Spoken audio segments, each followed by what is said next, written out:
Olá, boa tarde, pessoal. Tudo bem com vocês? Nós estamos aqui hoje para mais uma aula de ciências e hoje nós vamos continuar falando do ar, da atmosfera, de suas camadas, de suas propriedades.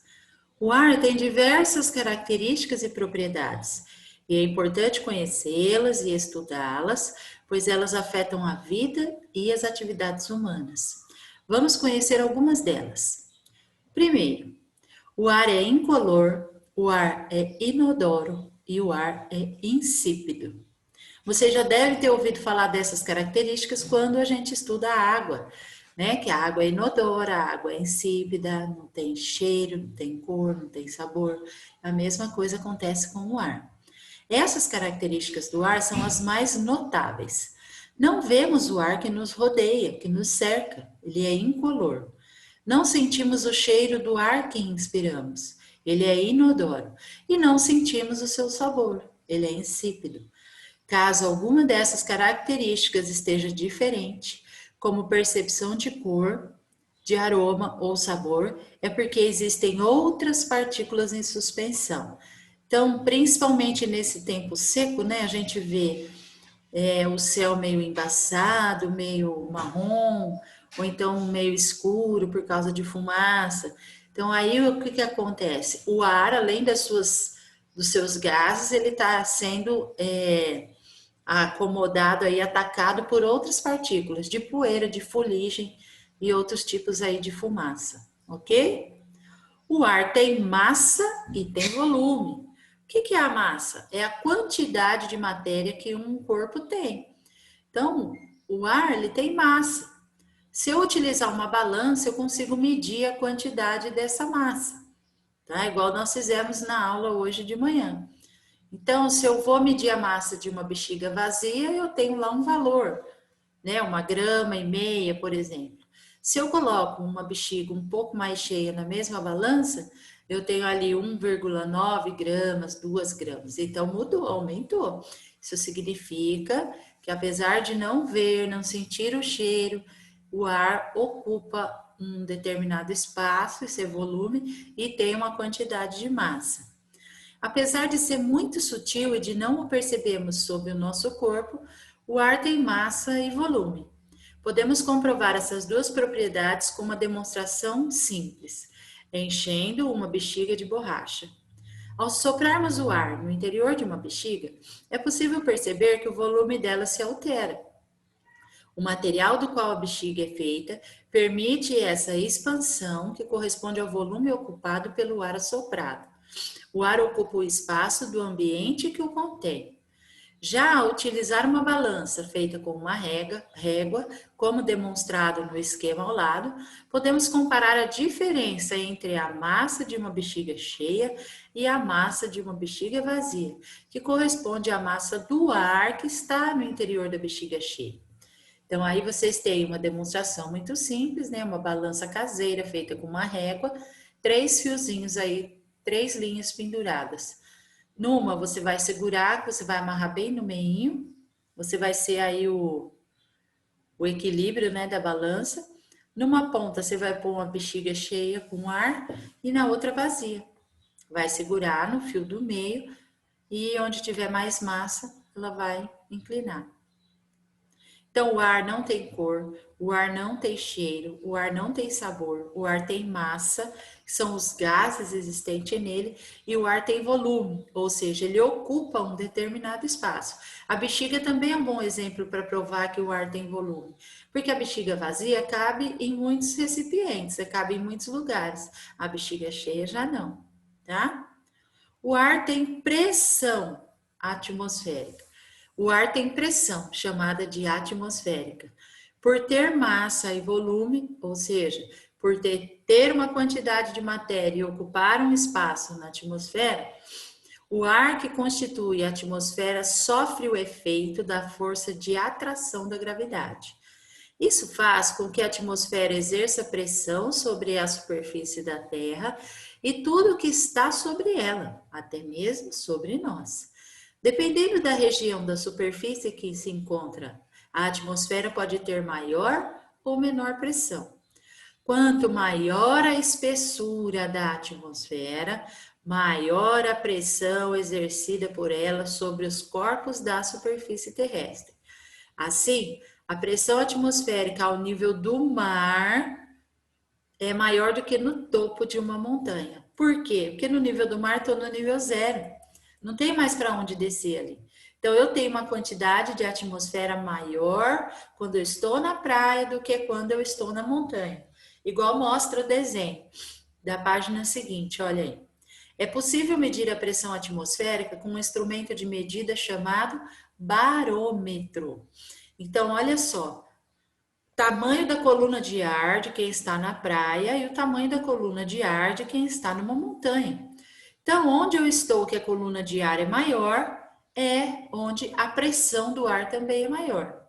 Muitas vezes essa pressão é imperceptível para nós. Nós não temos dificuldade de andar, de fazer as coisas que a gente faz, mesmo sofrendo a pressão da atmosfera em nossa volta.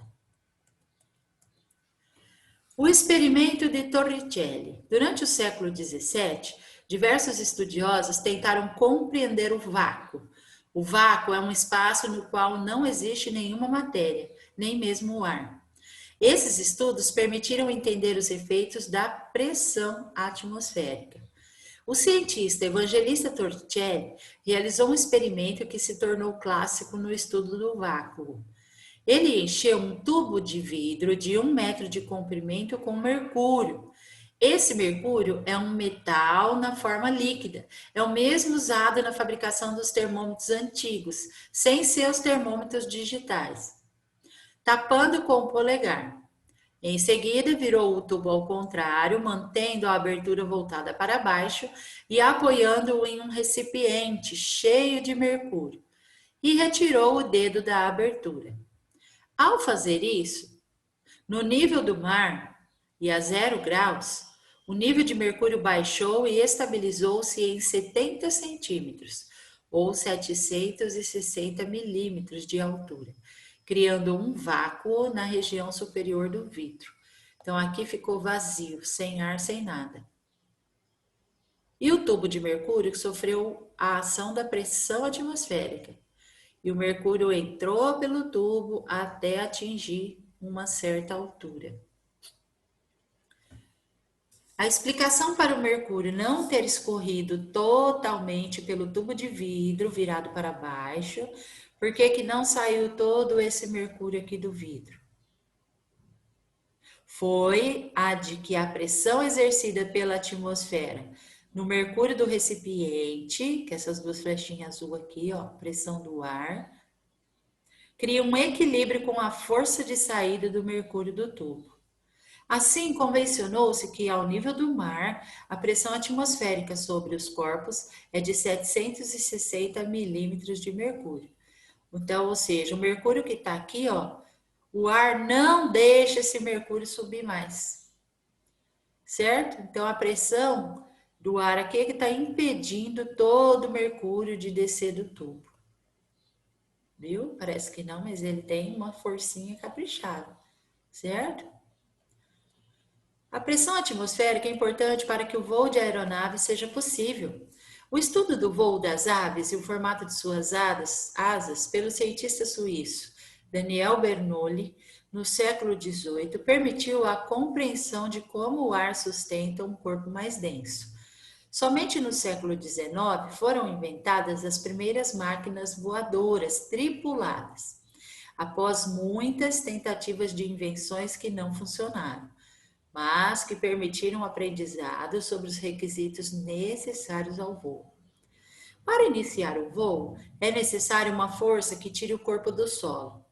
Essa força é chamada de propulsão e corresponde ao bater das asas das aves, força muscular, e à força dos motores dos aviões para a sua decolagem, chamada de força mecânica.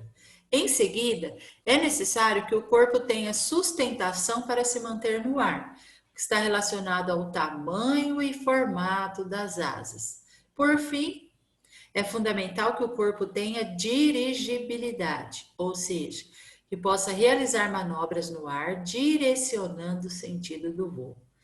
Os trabalhos do estudioso brasileiro Alberto Santos Dumont foram de fundamental importância para o desenvolvimento de máquinas voadoras. Foi ele quem fez, em 1901, o primeiro balão dirigível. Em 1906, realizou um voo em um aparelho mais pesado que o ar, chamado 14 bis. Aqui vocês têm um esqueminha de uma asa, ó. Ela não é reta, tá? Então, em cima aqui do lado, na parte da frente, ela tem uma espessura maior um pouco e atrás uma espessurinha menor. O ar passa mais rapidamente na parte de cima da asa, exercendo maior pressão sobre ela. Com isso, a pressão atmosférica exercida na parte inferior da asa é maior, permitindo a sustentação do corpo do ar durante o voo. Então, aqui, ó, nessa parte de cima da asa, os gases passam muito rápido. Então, eu tenho maior quantidade de ar aqui na parte de baixo, que é reta. Então, essa maior quantidade de ar vai exercer uma pressão atmosférica maior de baixo para cima, sustentando aí o avião.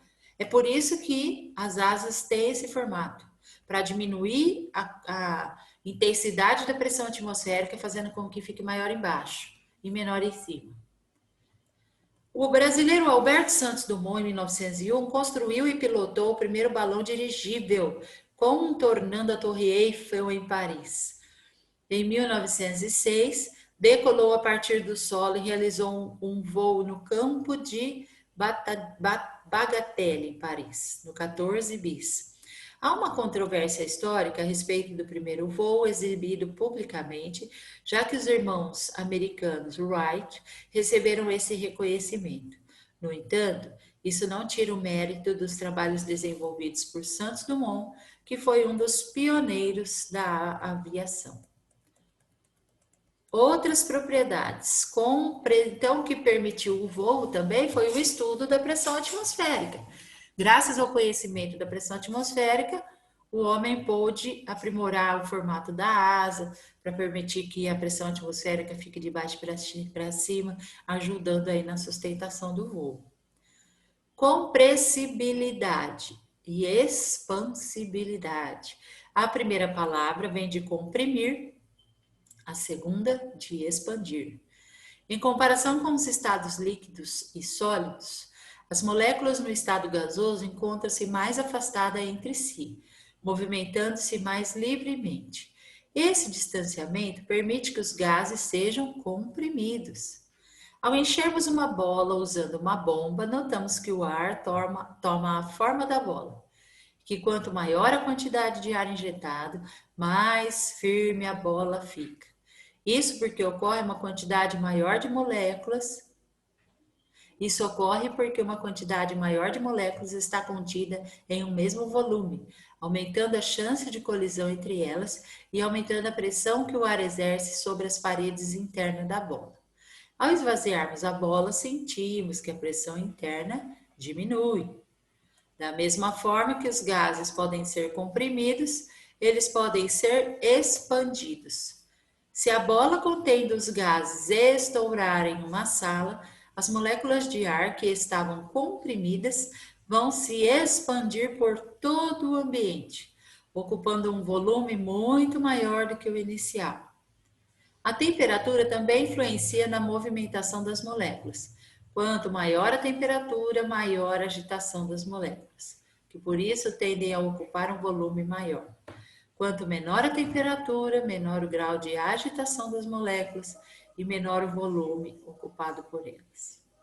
Certo? Então, são essas as propriedades do ar.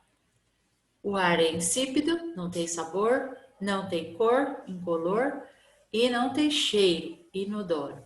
O ar possui massa, que é a quantidade de gases, possui volume, que é o espaço que ele ocupa, exerce uma pressão sobre os corpos, também possui capacidade de se comprimir e de se expandir. Então, quando eu quero encher uma bola, eu estou comprimindo o ar num espaço menor. E quando essa bola estoura, o ar está sendo expandido para um espaço maior. Ok? Espero que vocês tenham gostado da aula. Até amanhã.